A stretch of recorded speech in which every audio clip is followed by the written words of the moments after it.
Endobeso. Kutenda mu mukaaga tifama. Ekintu ky'omuziki. Endobeso.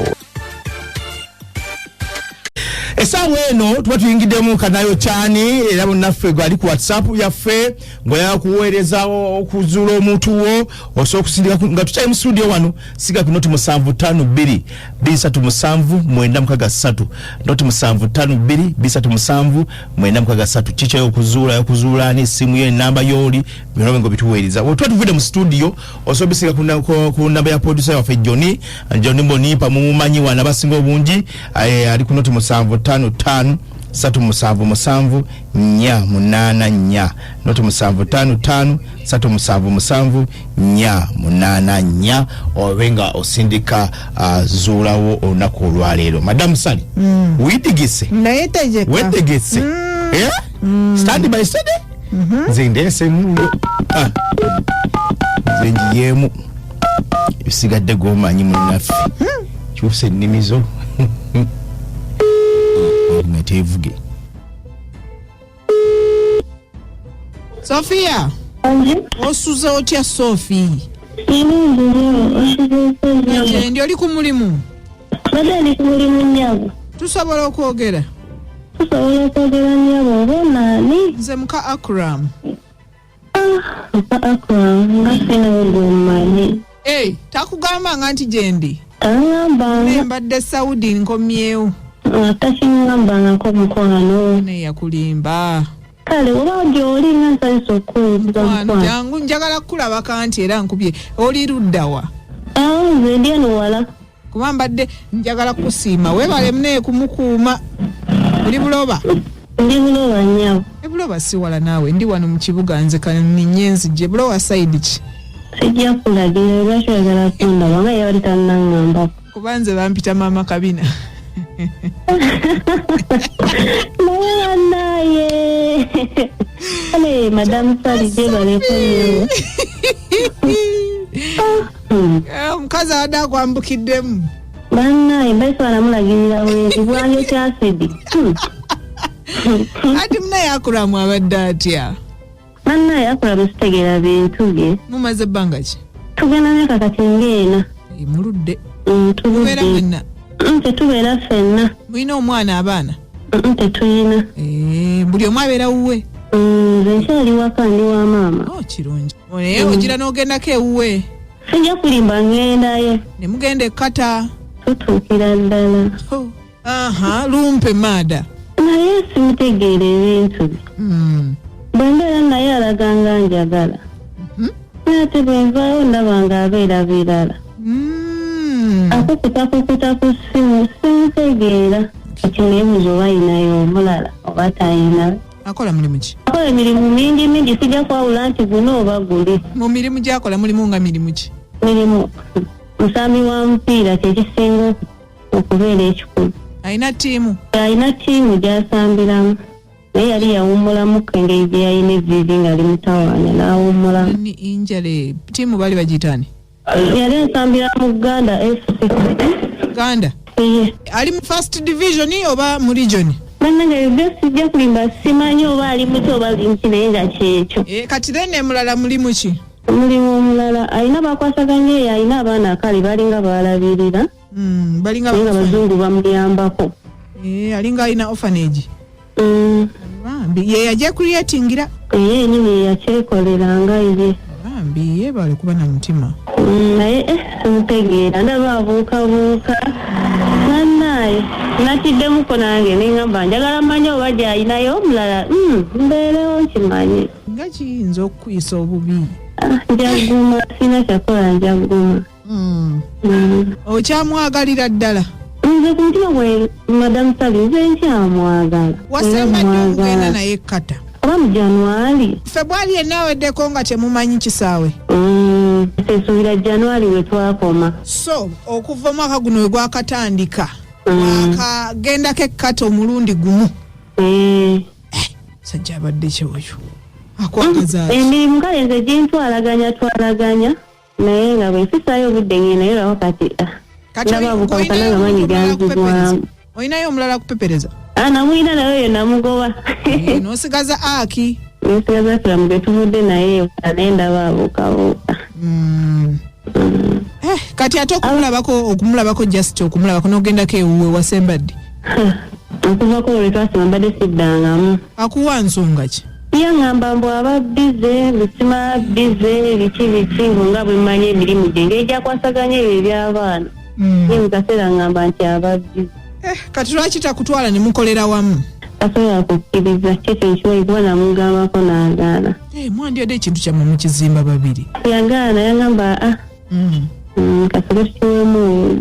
Abasajja n'ekigambo ekyo oba bayonka kiyonke? Siyina kumanya nange. Kati eyo gundi gyakola bagiyitaani project. Ebintu byabinkweka kuba n'ebyo bimanya abakazi twefukula nali ndi waka nongoosa. Kwe kubigwako nembiraba naye saamugamba nga ndi naye.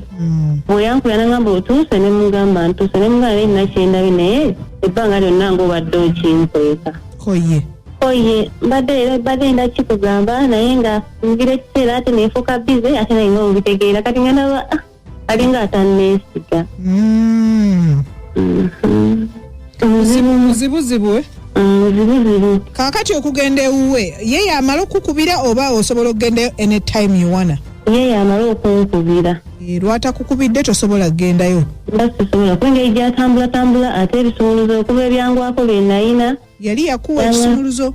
Yali yampa ekisumuluzo kyewaka naye bwe babba akasawo kange nekigendera myangamba taddamu. Kati amala wamugamba tukyuse kufulu? Kufulu yazikyusa ezimu kuba asirawo kufulu nnyingi. Gwokola mulimu ki? Nze sawa zino ntunda by'amasannyalaze ne mobile money. Akuwa ku ssente? Mpa naye omala muyita wala ku kizibu n'omugaa kati olina obuzibu nga buno naakwa wamanya nti olina ekizibu. Akuteerako ssente naye bino ebyejjenjero mbu omukubidde agamba tazirina ate ng'alina ku ssente sijja kulimu. Bizinesi yo? Nina gwe nkolera wano muganda wange. Naye nange mpulaaninga guno omwaka gwennyini njagala nfune ebyange. Kuba tubyogeddeko naye ebyokukola naye nga ndaba abuukabuuka weeranikira kale okukyuka nga nenziramu ne mugamba wangamba okumpa ku ssente ntandika okukola. Naye naye ngagamba nze sokoleka ebiki nga ndaba apalapalanya. Olinayo omuntu gw'omuteebereza okuba ng'ayagala? Wali omuwala gwenteebereza. Bamuyita ani? Bamuyita Babirye. Babirye akola ki? Babirye simanyi kyakola naye nga ali saidi ze yenna sereeyo. Naye nga aliwo omukwano gwe yaŋŋamba. Nti olinayo omujja oba muyita Babirye? Kuba njagala twafunamu n'obutakanya mu mwaka guli oguwedde ogw'11 awo. Ng'era bw'obimanyi. Mu busungu awo nga twesindikira meseji ku WhatsApp. Nansindikira ekifaananyi ng'alina oyo omuwala. Ng'akugamba ki? N'aŋŋamba Sophie sikyakwetaaga kati oyo mukyala gwe nninawo. Kaakati Sophie kambuuze akubagulizaako oyagala wambazi? Nga nalowooza buli bwali busungu. Nga yatwogeza busungu. Kaakati mwaddamu mutya? Yennyini ye yaddamu nga ye yatandika. N'akugamba atya ku Babirye? Bwe njogerako nga ngamba ebyo byesonyiwe bibeere ku byaffe byokka ebyo byesonyiwe just bwali busungu nakikola bukozi naye ng'oyo omwana wasima wasengaawe. Bwatyo bw'angamba. Ewaabwe gye bamuzaala omanyiyo? Bamuzaala Ibanda sigendangayo. Naye owulirayo? Naye nga mpulirayo naye sigendangayo. Essaawa eno osuubira omwami we ali luddawa? Kyali waka. Watya nga Babirye ali waka? Osali sirina kyakukola njaguma ate naabuuka nti bawenda ennwani. Ye ayagala nnyo ebintu bya wiikendi. Is a weekenda? Okuva ku Friday paka oba nga Sunday ebyo. Okuva ku Monday paka Friday aba kuki? Mbu yayingira garage naye simanyi. Kati wandyagadde okwogerako naye singa kyabika? Saagala kwogera naye. Banange omwagala. Kata yewasinga okutabula. Ebintu bino birimu ekkata kale katokaako.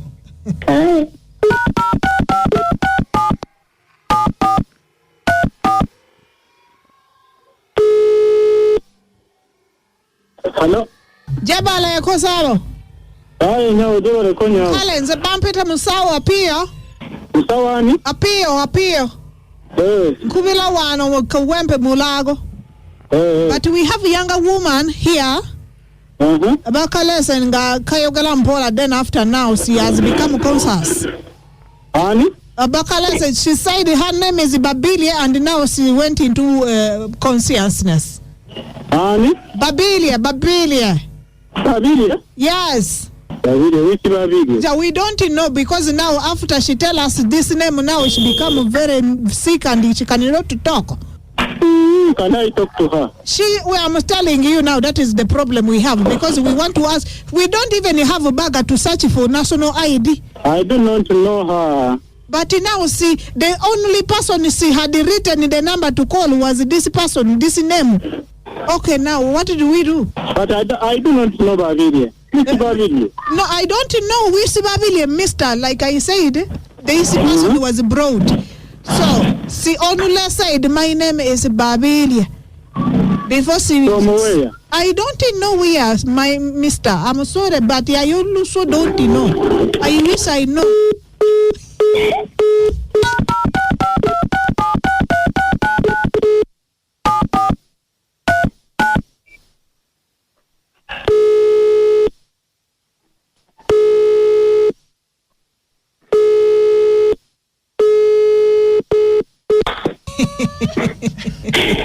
Kyoyino kola katandika okujjayo mutima gwo mpola mpola nga you observe the situation okitegeera tandika okujja observinga naye nga omutima ogusenvudde oguzizza ku ludda lwo so that wekyabikira bepwete kikuluma okimanya already nze kyenyinza okugamba mu relationship eyo naye ndooza owuyo akugambye babiri tamutegeera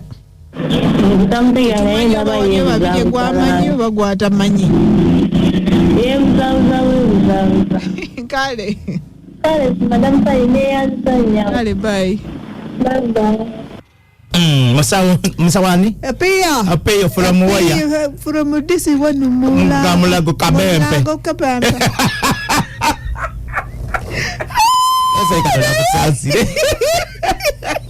Omwala omwogera ku kyoyo gowulidde muzafu olunaku olwaleero yaleko musawo piyo nosinga mu kintu naye kimaze waba misali ekyo kibaawo nti nga gwe omuntu omwagala nga yita kwagala tukibawo mu basa obula omwala omwagala naye nga gutokola ki nga yita kwagala naye akinga mwana muwala ye fulani bwe omuntu ateeka okwegala mu lwatu era atakwagala naye fulani bwe ntusere mutise kutunga nga bukima misali era abundi kale munnange ono Joyce Kireka agabi musabo piyo omukyala yesonyiwa omusajja oyo tamwagala nze namutebi Joyce Kireka okay kubiti fama ana omusajja oyo ategedde nga ali mu kabadi n'abuuka ono omutujja ekiriizi mu bamunani abuuse ale webale kuweereza kale mukwano gwaffe olaba okuswala munnanga omusajja alabika tamwagala oyo amuveeko ayiye omulala omajjoni ebatuusa kale munaffe